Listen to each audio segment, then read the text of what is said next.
Money, I'm home. Hi there, I'm Lynn Jarman Johnson with Consumers Credit Union. Welcome on in. From finance to fitness, we have it all. And you know what else we have? We have business banking just for you and the business that you're running. Joining us today is Gary Ferguson, our Vice President of Business Services, and Darcy Robinson, Director of Cash Management. Thanks, you guys, for joining us today. You're welcome. Our topic today is the following.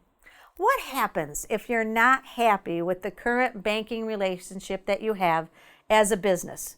It seems to me that businesses, I ran my own business for 21 years, and you really do have to have a partnership to really help you grow. Gary, you've been in this business for so many years. Tell us a little bit about the bumps that happen where all of a sudden you think, maybe it's time to change. Yeah, if you're not getting the service and feedback from your banker, and they're being non-responsive, it may be a good idea to take a look at what your options are. We have a ton of different options here at Consumers, and we like to think of ourselves as being able to come up with solutions for businesses, help them grow. We want to grow with them throughout their lifespan, and because of that, we have opportunities that we can help them with deposits, lend them money of all different types, and be there throughout their cycle as they evolve and grow. Darcy, you really help businesses grow. And one of the things that I find very intriguing is it's really tough for change. People don't like to change. And looking ahead to change a banking relationship can be a little bit daunting. How do you help ease that pain? Although sometimes change can be difficult, it can also be a really good thing. And to change a bank account isn't that difficult.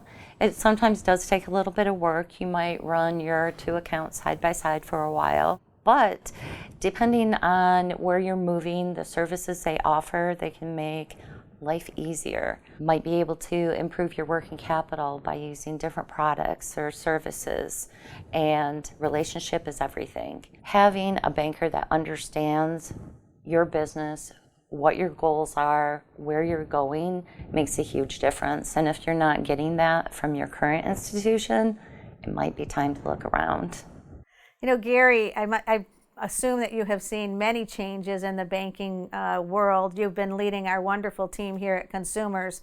What have you seen out in the landscape right now? Interest rates are higher, things are tightening up a little bit. Are you feeling that with our partners? Yeah, there's a lot of businesses seem to be on the sidelines. One of the things we don't know is what the real demand is out there.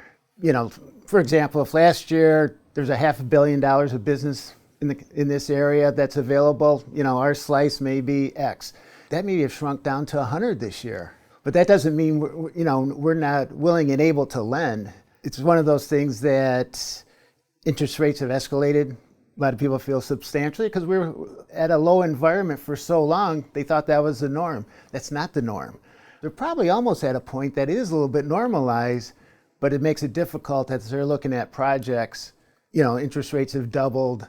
That's just one component of it. If they're doing a construction project, those costs have probably doubled or continue to escalate. They haven't really eased up. The demand is strong, for housing and everything. So there's just nothing to push this stuff down. So, we're all trying to adjust and try to find ways to make these things happen. Darcy, tell us a little bit about, you mentioned capital.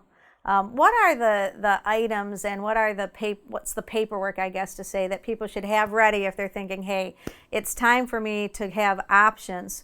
I keep hearing the words from some of my business partner friends, you know what, I'm just so tired of being a number. If I don't look like this on paper, I feel treated poorly. And that's the one thing that I'm so proud about with Consumers. We offer so much in so many ways that's almost a story to hear. Oh yeah, definitely.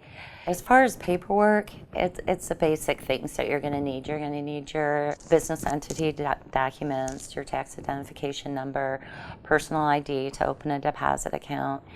As far as working capital, there's different tools that businesses can put in place, such as ACH, that can help with your receivables as well as your payables, and it makes account reconciliation easier.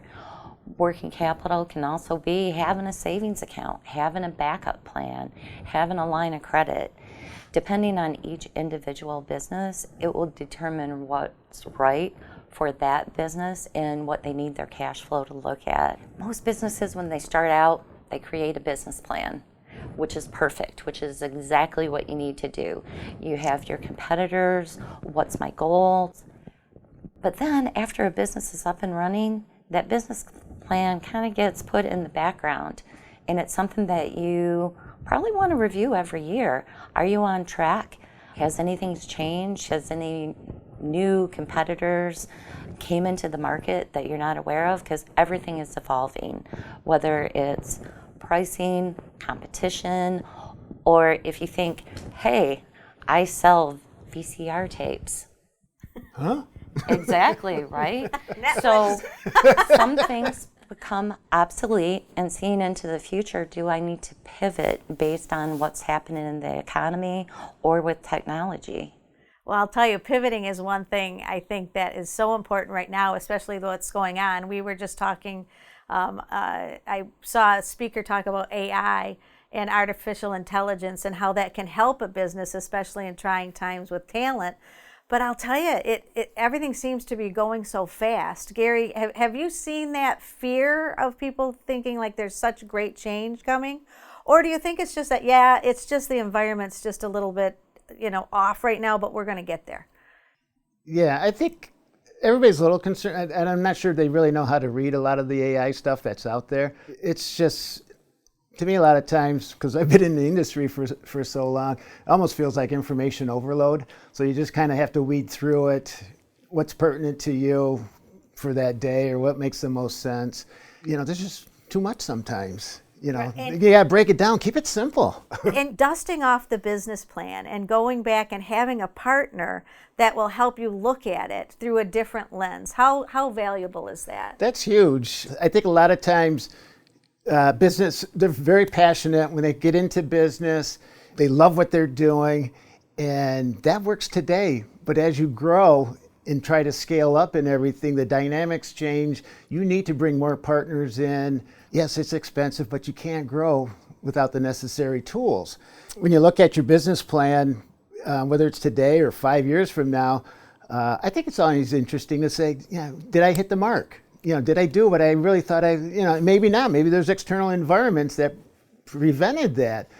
But as I look at businesses today, a lot of times, the business owner is very good at what he does, but can he read the financial statement? And not all of them can. And they're very talented. They are. They're very good at what they do. do. But it's by the way, this is your scorecard. And you need to look at that probably weekly, to know, am I making money or I'm not making money? And if I'm not, I need to make some adjustments, whether it's to cut expenses or increase my sales by increasing the pricing, because the inevitable will be out there. Absolutely. You mentioned ACH as a tool that companies can use. How many companies, do you have any ballpark, truly just aren't? They're still on the paper and the ledger, and it really is a game changer for businesses. It is. There's quite a few businesses that are still doing things by paper. For a while, it's always going to have its place, I think.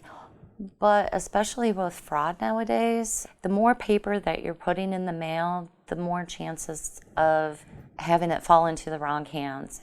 Every time you write a check, you're giving away your routing number and your account number. With ACH, it's a more secure type payment. It's faster. It's going directly into the account you're sending it to. You don't have to rely on the mail. So all those things come into play when you're looking at paper. Whereas electronic, it cuts down on some of that risk. And it sounds to me like security is just as important for an individual, right, with Absolutely. ID as it is for a business running. Yes. I love the stories of the mom and pop business, right, that all of a sudden grew. When is it that we recommend to people who have started a business that was just for them to have some fun with, and they've been doing it all through personal accounts? When is it important to say, hey, this is a business entity and you really need the business paperwork and legalization of it?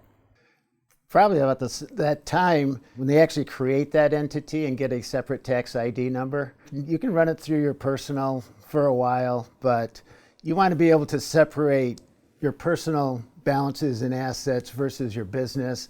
The whole point of creating a corporation in that is to insulate you to some extent, from creditors, if something goes sideways in that. But most small businesses, you're one and the same, so there's only so much you can do, but still it makes more sense to track and monitor that through the entity than it is through you personally. Tell us really quickly, Darcy, do you have any stories of a business that you look at that maybe changed their relationship and came over to consumers and it just makes you smile? There's a business that I worked with recently. They're larger, and because we're a credit union, they hadn't ever had accounts with credit unions. Had a few meetings with them, showed them our great online banking, the different products that we used. We were able to save them $20,000 a year in bank fees, which, wow, yeah, That's huge. that's amazing. So with them being a nonprofit, that allows them to give back to the community and do what they're best at doing. It was a twofold. I was able to make them happy as well as help the community because they're saving money. that is amazing. Gary and Darcy, thank you so much. Next month, we're going to actually be focusing on what you need to do. And, Darcy mentioned a little bit, what does a credit union do for business? We're going to tell you that next month. Thank you, Gary. Thank you, Darcy. Thank you. Thanks, Lynn. I'm Lynn Jarman Johnson. Thank you for listening. Thank you, Jake Esseling, for your production skills. And I hope everybody has a safe week. We'll see you next week on Money Ein Home.